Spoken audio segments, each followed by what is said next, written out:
Luke, it Oh, has been a while. I've been wanting to get you on the show. I think it was 4 years ago, or 3 or 4 years ago, last time you were on. Good it to was see you. post. It was right after COVID That's when right. we were all in that realm of in this industry of like, what do we do now that we can't meet with people? I think it was right in that space. Yeah, Yeah, yeah. Can you believe it's 2024 now? yeah, Um, so listen, I was at a department store like anyone else, and you know how you get to the end of your experience and there's a cashier there and he or she goes, "Did you find everything okay?"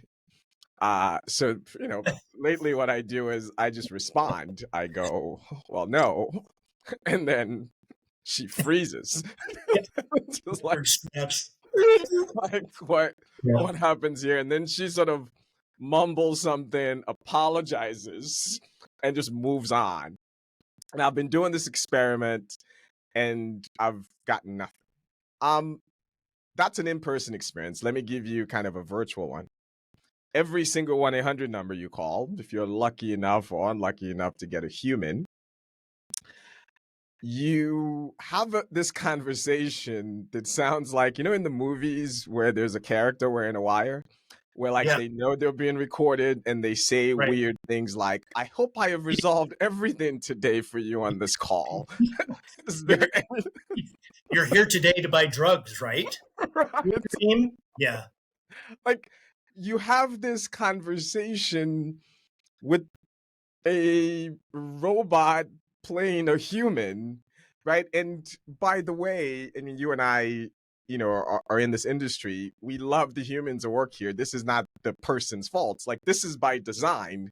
You yep, are trained to say things like, "I hope I've helped you today. If I've helped you today, can I, like, I'm here for this human experience," and no one talks like a human. yep, The irony is, I think we both know some of the reasons why that's the case. I think, I don't mean to be cynical, but I think it's real that most contact center and customer service organizations have decided it is too inefficient, too expensive to get humans, put them at the job, and let them do their human thing. And yeah, the cheap and efficient way to do is to scrub all the humanity out of them, make them more bot-like, so it's efficient and it's this assembly line where everyone is saying the same thing. And so yeah. I am now, when people tell me, "Oh, I just want a human," I go, "Really? I know the bots may be bad, but if you talk to these humans, are you sure this is what you want?" And so I think my kind of Or you're summation, constantly searching for the human that you can quickly detect that they're willing to get out of that and address exactly, you. And I've hung up like, well, this is too scripted. I'm just going to get back in queue and see if I can find that 1 out of 20 people who who's going to look at my account and go, oh yeah, I see what happened here. Hold on a sec. I'll fix this for you. Didn't use my name, didn't follow any sort of script, but they solved my problem and they were authentic. yeah. And so I am going to say something that might seem provocative. I think as No. as the bots are getting better, and they objectively are, I think we are nearing a place where the default service option might very well be a bot, because most of the service I'm getting are humans trying to be bots. So then, I mean, the bots are going to be better at it. Am I going ahead of my skis here? I'm not saying humans are gone, but I'm just saying the default may just very well be bots in the future. Yeah, I mean, I'll be candid with you. I'm having a similar existential crisis. Hmm. Um, and I also think I don't think it's even just a finance thing too. I think to a Right. certain degree, a lot of organizations they're wanting their frontline to be more authentic, but they're outthinking them. Like, hey, That's right. we know that if you use the name this many times, or we know that this particular workflow, that's a big thing you hear now too, is guided workflows. Like, hey, I Right. don't, we just know statistically based that you should do these steps and do these things and say Right. these words along the way to address the current concern, deflect future inquiries and concerns, set, future expectations. Right. And that's an algorithm. Yeah. It's not a dialogue. It's not a conversation. No. There are parameters of decision making, and there are bounds of efficiencies. Yeah. And we have tens of thousands of people, hundreds of thousands of people in the world, millions of people in the world. Millions. Yeah. That we're asking, like you said, to follow this algorithm. And shockingly, humans are really bad at algorithms, because we show up hungry. Yeah. We show up with baggage of a poor conversation with our kid that morning. We show up with 500 calls in queue, knowing that this particular conversation is not going to have a drop of influence on the rest of my life. Like it's all of these things, like in a perfect scenario where people are just completely beaten down and I'm just going to follow the workflow and not give a crap. Or somebody who just really, really loves their job. Right. And thrives on this. And we, that's 1 out of 20, 30 people at best. Yeah.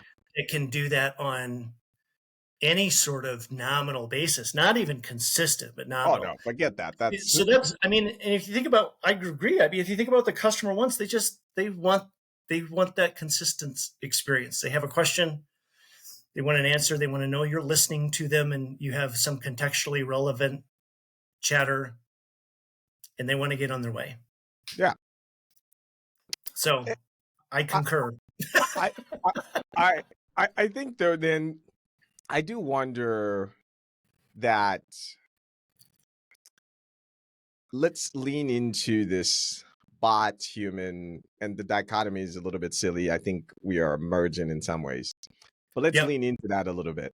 I did a show, I don't know, 3 years ago, and I was wondering whether we should just ditch the whole chatbot thing because they all suck, right? That was pre-ChatGPT. And I can't do that show anymore. I'll get laughed out of the room, right? Because of what we're seeing, and we're headed there. So I'm now starting to wonder if, let me ask you, a guy whose opinion I sort of respect, is like, where are we going? I keep seeing folks in the industry, technologists, operators, keep doing projects to improve customer experience and efficiency, and they're deploying a bot here, agent assisted. They just keep doing these things.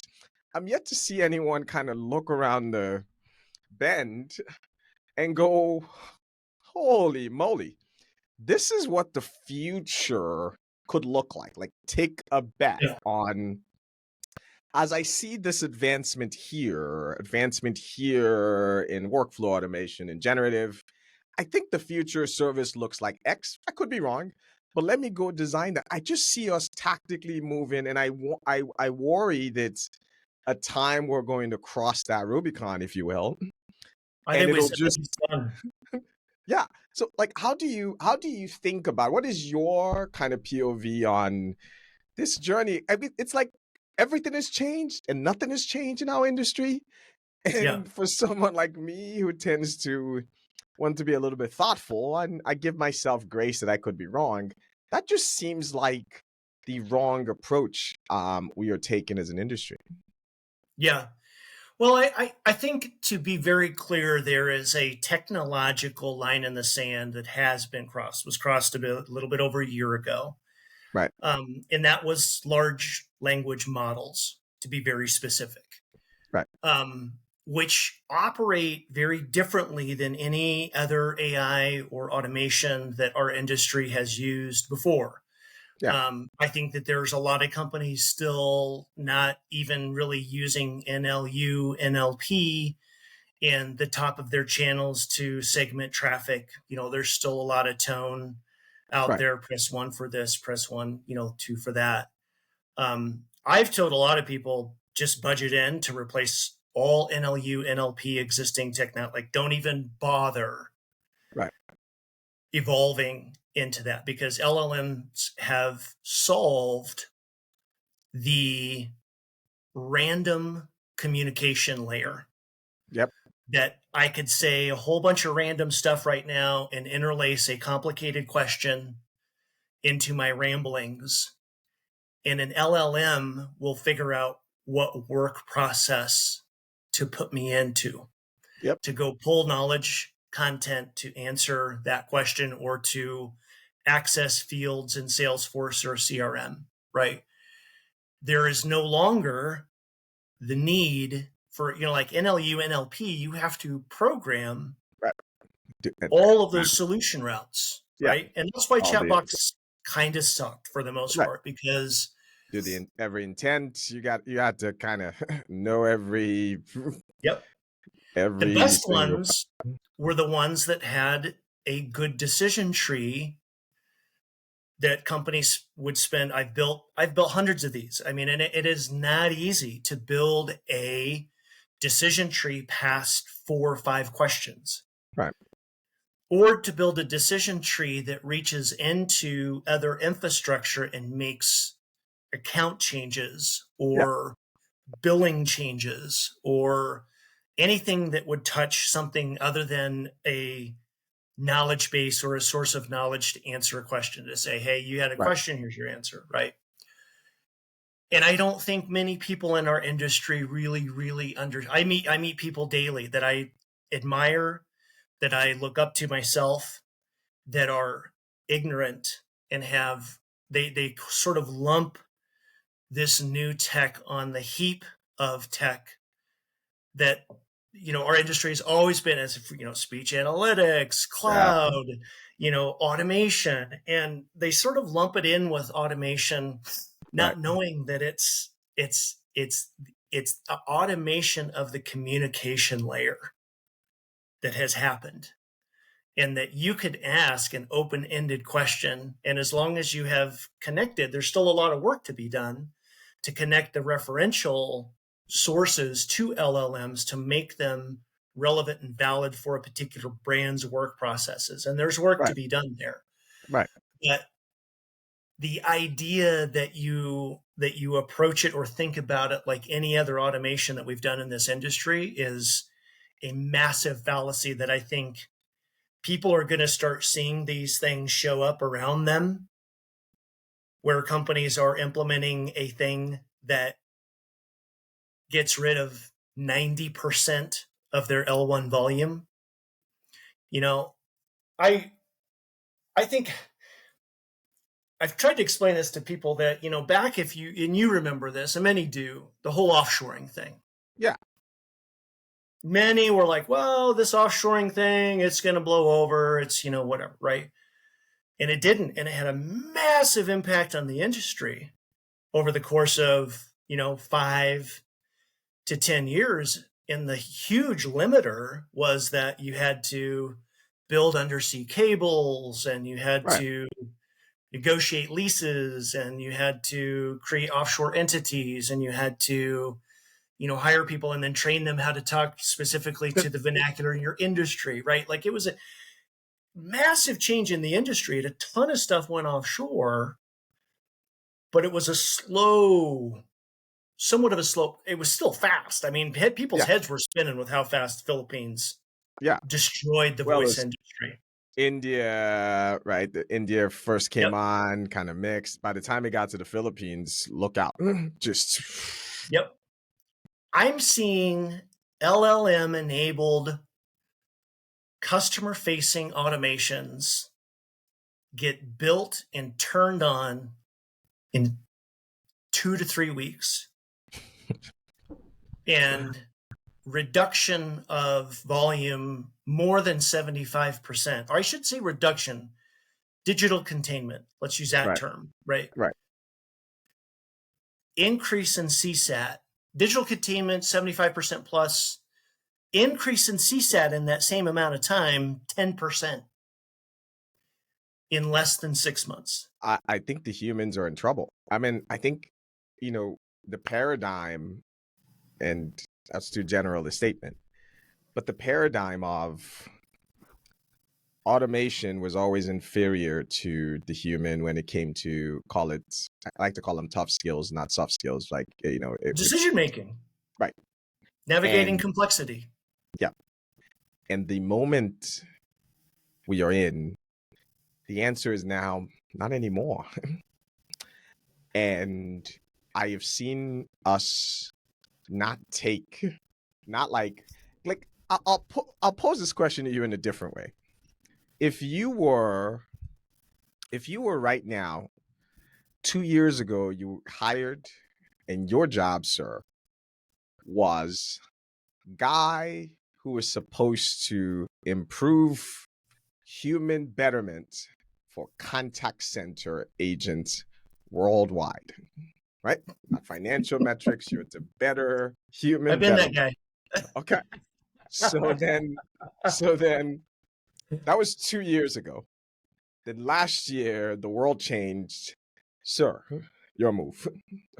How are Yeah. you thinking about your job now? If your whole thing is, I want to make, in all aspects, right? Not just Yeah. human betterment. Yep. That's a big question.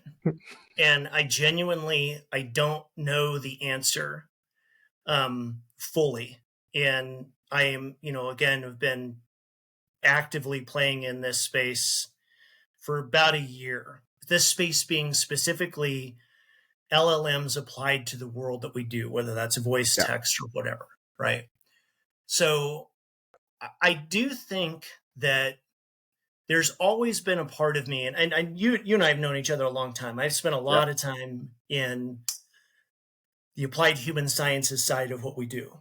So right, let's use anthropology, let's use psychology, let's use some neuroscience to understand how can we amplify that EX CX relationship that we've right, known was there since I was an agent in the 90s. We right, know that when people are in a better mood, they create a better CX. right. Top level, Yep, full stop. So there was always an element of me back to how you opened this up. There was always an element of me that was very almost ashamed and uncomfortable with how much we expected an emotional connection to occur while taking away a human's ability in a call center to use any of the normal human tactics right, right, that we would use to try to create a connection, right. authenticity, be in the moment.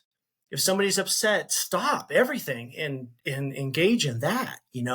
Listen, take time, take your time. Listen, take time, and that's just the human layer, not to mention the shit show of infrastructure junk that we put in front of people to try to do their jobs, right? And that has evolved. There's been a ton of that has improved, from the access to knowledge to going from 14 systems to one consolidated workflow. Like that's all good effort. Those are all good things, right?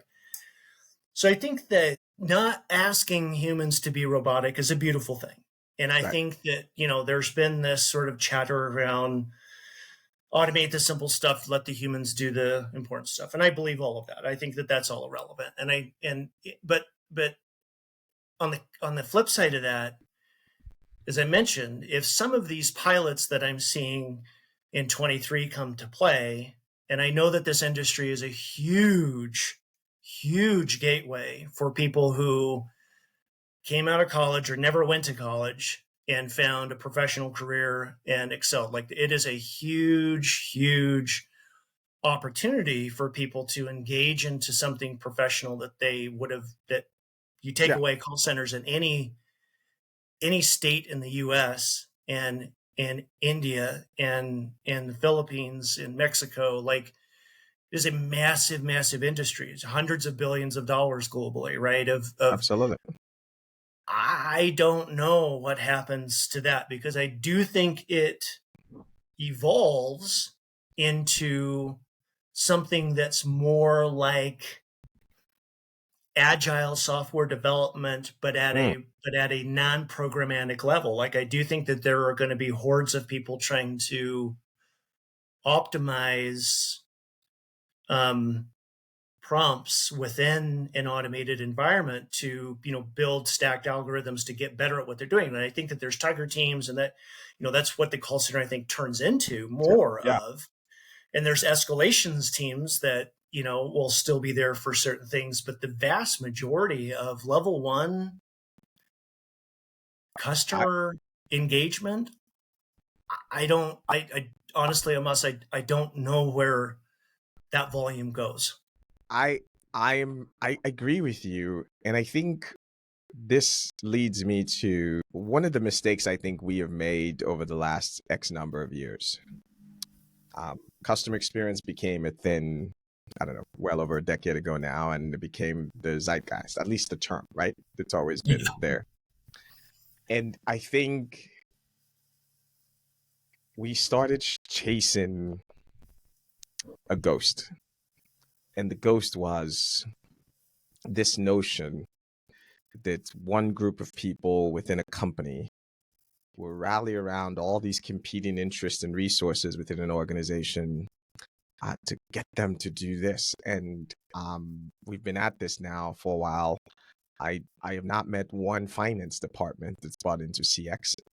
I've not met the shipping, and I think this is my view. I think instead our efforts would have been best served on putting the attention where it was more needed. These touch points, these very specific areas in contact Yeah. center marketing and what have you.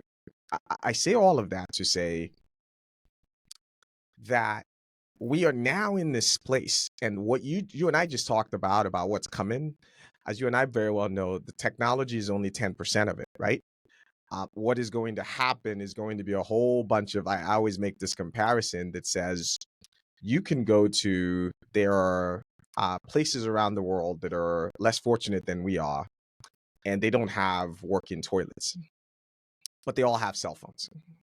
Yeah. And and and the reason for that is toilets been around for centuries. Like we figured that out a long time ago, but to get in the thin there, it's much more than if you could ship them all toilets right now and all the plumbing thing, and it still wouldn't get there. So I think Yeah. to your point, there is still some wood to chop, but Yes. directionally, that's where we're going. So there is still this window of time, I think, for us to get organized I agree. about what the future is, which then brings me to this place of what should CX focus on if you were in charge as we look ahead. Not to say that hey, connecting all of the experiences from the cradle to the grave isn't, but I just I've given up on that dream. Like I just have. Like, listen, I was in the middle of an insurance claim, okay, and when I filed the claim, I had a pretty pleasant experience. It was fantastic. The same company then moved me into the claims processing department, and it might as well be in a different fucking company. They were Yeah. using words like faxes and letters, and you couldn't call them. You communicated via this, right? So, and I went and looked them up. They're one of the biggest one. There is a whole team of customer experience people, and I just think if we talk to any of them, they would, right? This is on their roadmap that will never happen in my lifetime. And I just wish we go focus, right, on where the action and the opportunity is, not trying to do this. So, how do you think about our beloved CX over the next X number of years? Yeah. I I think one of the biggest problems with the concept of CX, and the effort has the I should say the intention has always been to align a brand or a company's memory and expectation of a relationship with a customer with the customer's memory and expectation of the Right. relationship with the brand, Right. right? So a customer is a single consciousness that remembers that phone call a year ago, that endured the offline work of trying to figure things out on the website, that went to the social channels to ask other people to see if they had an answer, to then call back again with the same problem and talk to an agent that didn't solve it, and call back again to try to get an agent that would solve it, to get transferred to a department, much like your experience, right? Yep. And in my mind, the primary difference there was that the company may have known I hit their website. The company may have known I was on their social page. The company may have known that I called in before. If everything worked perfect and agents took notes, any agent that pulled up my account would be able to see, and even pulled up to see, oh, this person hit our Facebook, or this for like really advanced, like think about like the CX journey, what everybody's trying to do, right? Like, how do we create a situation where a brand or a company's memory of and expectations of that relationship are aligned with the customers, right? Yep. That's the problem. Memory is a huge problem. Companies do not remember Right. the touch points that a customer initiated with them. Whereas if you and I, we text, we go back and forth, you're a single consciousness, I'm a single consciousness. If I was to come to you and say something weird out of context of our ongoing chatter over the years, you'd have kind of a, Like, you yeah. okay, Lou? Were you Yeah. drunk? Were you drunk texting? CX, that's the problem with CX, is that we are constantly as customers dealing with brands that say they want to and do all kinds of things in Tiger Teams and connecting systems and everything else, but have, a dozen different doors into the building that we walk into that they have No no idea knowledge, who walked. Yeah. no Yeah. No, memory. that I think you nailed it. I've never heard it framed using that memory thing. And there are companies set up to not be right a single entity. Like, No, we've their not even org gotten in. design. I bet you that Yeah. claim, the VP of whoever runs claims, Right. I'd be shocked if they had a genuinely good relationship with the VP that ran the L1 call center. Yeah. I Yeah. bet you they're fighting for resources. I bet you they both have a person on their team that's constantly looking for junk on the other team, right? Yep. Yep. And I bet you the leader that they report to may not even be the same. But if it is, and if it's not the same, or if it is, I bet you that they foster a competitive environment Oh within yeah. their This is good. This is healthy friction.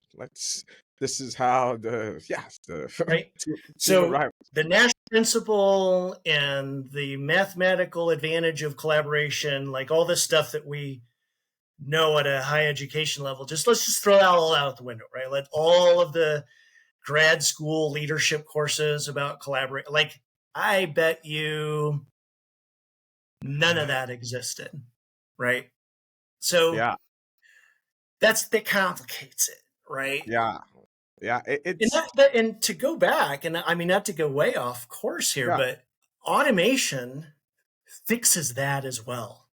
I hate to be that guy to be like, oh, this is a panacea, but if you can, so ChatGPT next week is opening up a store, much like an Amazon store. You're going to be able to, people are going to be able to build ChatGPT products, right? And put them in the Right. store and you can buy them. 3-4 months ago, they enabled some, 6 months ago, they enabled some feature functionality that enables not just deep learning, but deep memory, right? So in a world where an agent is using an AI guide Right. to help them answer questions, right?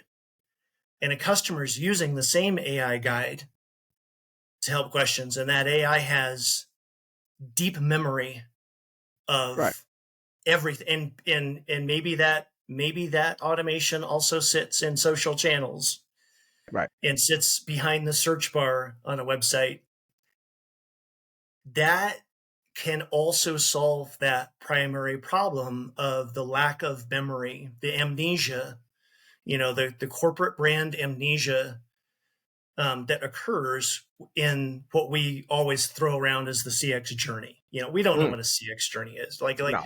And that's where, again, I think that that's a huge advantage, but it's also like now you can do that at terabytes a second at scale with very little specific programming. You can prompt, you can guide, you can adjust course, but all of these departments and teams, and you think about all of the internal infrastructure sort of wrapped around how do we get all these systems connected and do all of this stuff.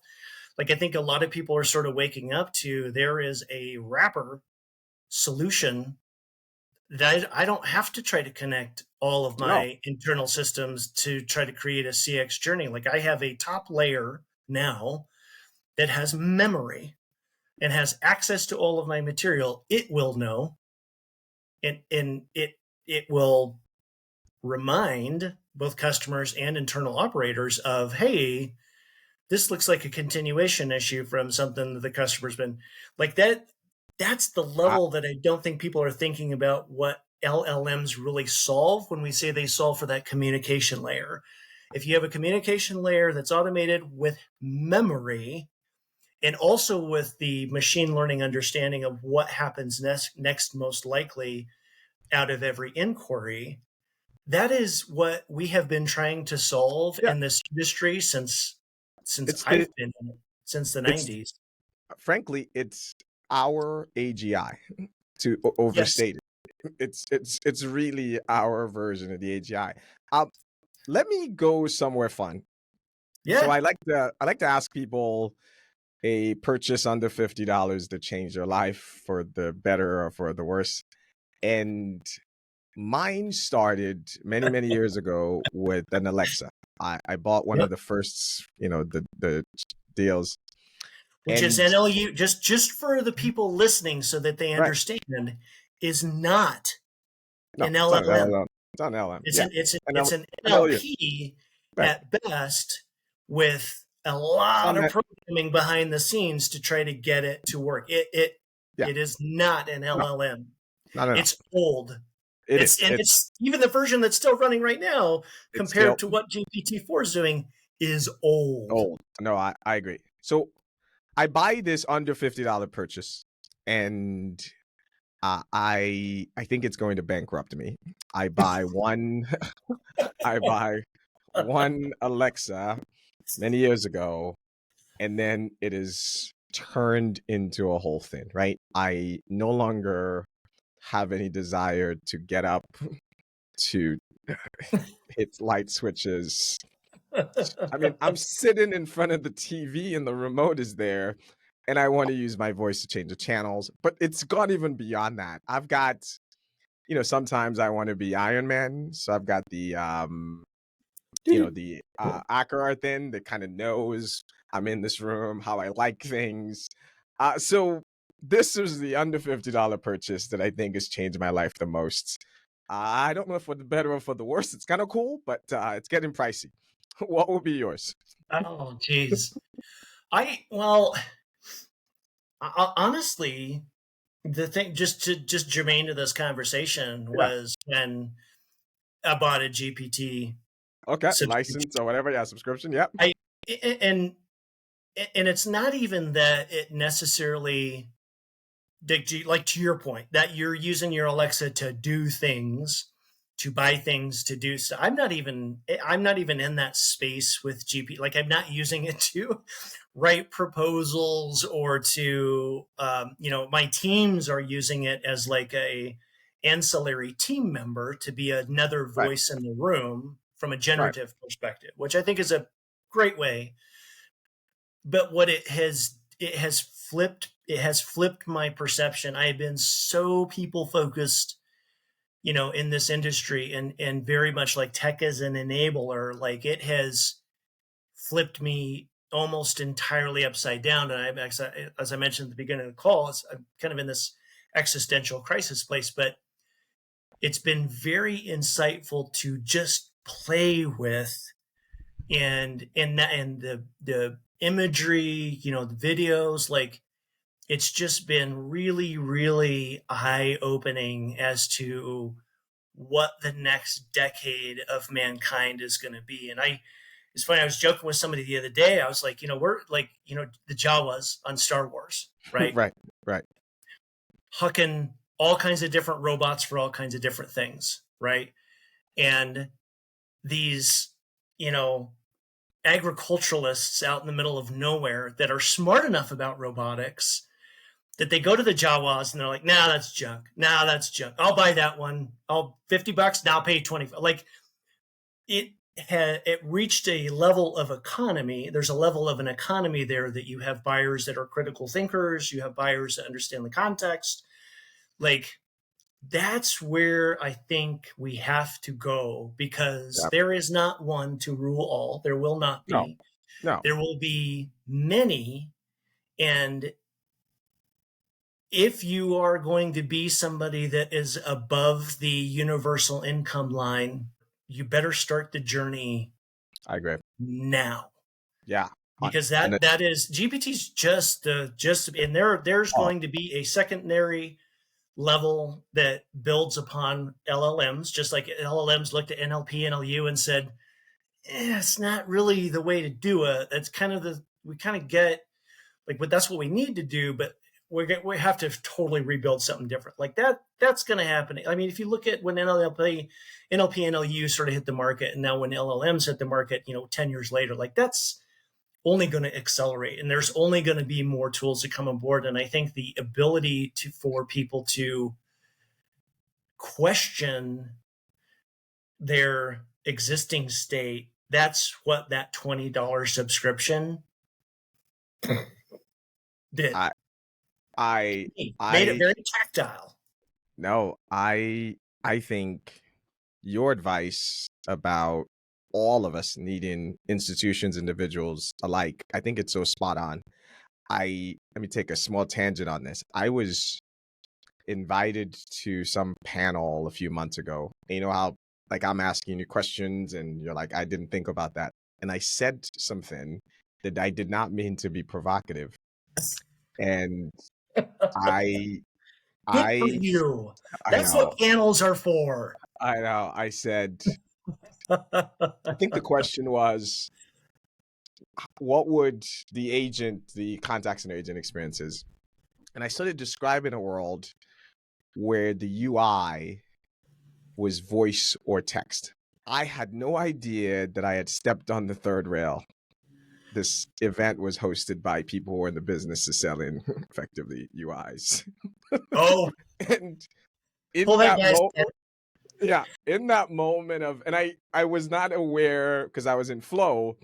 In that moment, after someone called my attention to it afterwards, I then realized, oh my gosh, there are $1 billion industries that are all around this topic I was just pontificating on.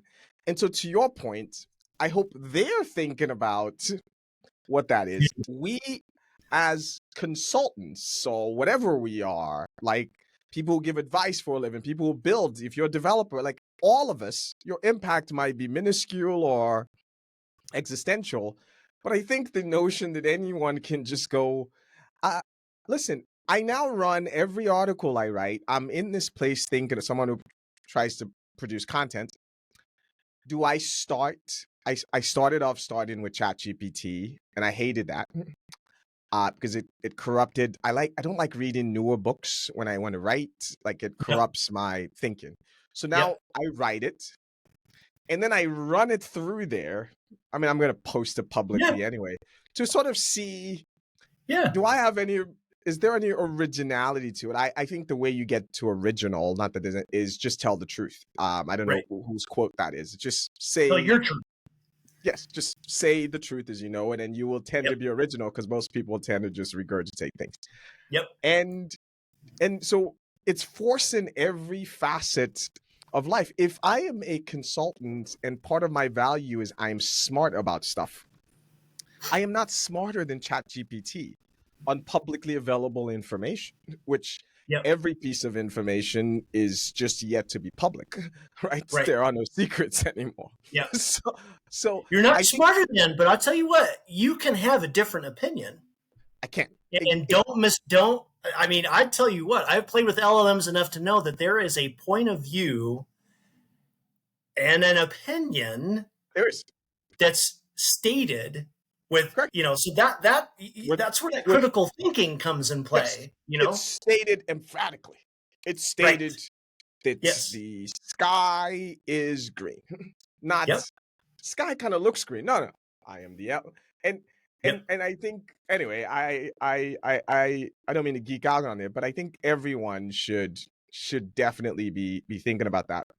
I want Yeah. to. I agree. I And want to. just Yeah, go real ahead. quick to your point, the amount of industry out there that has been pointed at improving human coaching. Oh, yeah. Oh, oh yeah, yeah. 80 to 90%. I mean, and I don't think this happens overnight because Of people course. are ignorant, Yeah, people are yeah, lazy, yeah. organizations move slowly, Yep. bureaucracy, like it's gonna, but there will be a point where people will sort of realize, like, man, some CFO somewhere is going to talk to another CFO, just like back and like, hey, they moved 50% of their operations to India and saved, Right. $40 million. Right. Why aren't we doing that? Like that's already happening. That's already happening, right? But the concept that it's not even just the contact center, it is when you start pulling 80% of volume and more out of L1, out of this industry, internal, external, people, like the amount of capital that's going to have to pivot in response to the fact that there's water at their ankles and the boat is Yeah. already sinking. Like that, most people will wake up one day and realize, wow, the boat's sinking, not knowing that the boat has already been, like, and they will start to scramble. And that's the disruption that, and like I said, when you open up, like, there's going to be some disruptors that go right and sell in a store a service that 50% of the BPO industry won't be able to respond to very quickly. Yeah. As we kind of wrap up, let me ask you another kind of question. Yeah. I like to ask us. So what is a scam that you recently discovered? For me, it's the whole It's like recycling. another show topic. You're asking me, I I have 5 minutes I, left to go here, I know, I know. It's the whole recycling thing. Um, man, it broke my heart. Like listen, I've not been like completely compliant with the thing, but like I was doing my part. I got the recycling bin. And to just learn that they don't even try. I mean, I get the economics around it, but I'm like, why? Why don't you just tell us Right. to just consume less is the only real recycling? But I have wasted man hours feeling good about myself when I'm walking around with an air of superiority about how I've done my little part to save the environment. Recycling is a scam. What what would be yours? I kind of summarize it as, really, there's this concept of trust and safety Hmm. in the market today. So there's a ton of content out there. There's a ton of social communities out there that are just run rampant. And I would say that it, like, anything for sale on Facebook or Instagram or any of these, and like any of these platforms that have just willfully chosen, like, hey, we're going to care a lot about trust and safety, except for when it comes to our revenue stream, right? Exactly. You So just need a credit card. That's it. You got a credit card to pay for the ad. I've tried stuff, and out of curiosity, like, I'm going to buy this. I bet you a box of donuts that it will never show up. I'll never get an email. My credit card will get hit with some random title that like you won't. All of them are really big on, hey, let's have a trust and safety strategy, and you see the whole industry switch into that, except for. So I would say my guidance is don't ever buy anything that doesn't have an integrated ratings and review right in on the purchasing platform. And this is not a plug for Amazon. Like No, this is no, just no. Amazon just opened up the door to the new reality of digital buying. And I would say that's the biggest scam right now is how many of these social platforms are selling. And now TikTok's Oh yeah. planning to sell $17 billion of revenue. And they're not going to have a ratings and review No, on, and it's going to be the no. same. It's going to be the same problem, at a factor larger than what it is. So that is the scam of the century, is selling in Buying digital stuff on social platforms. social Before platform. I let you go, listen, I am thank you so much for doing this. My Absolutely. last question my last question for you is, are you still an optimist? Yeah. Oh, absolutely. Yep. I'm still an optimist, and I'm still blissfully in love with humanity and the direction that we're going. Awesome. Awesome. Thanks for doing it, man. We'll Love talk you, soon. brother. Bye, man. You bet. You're We'll the talk to you best. soon. Thanks. Right. Thanks for doing. You've been listening to an Amos Talks production.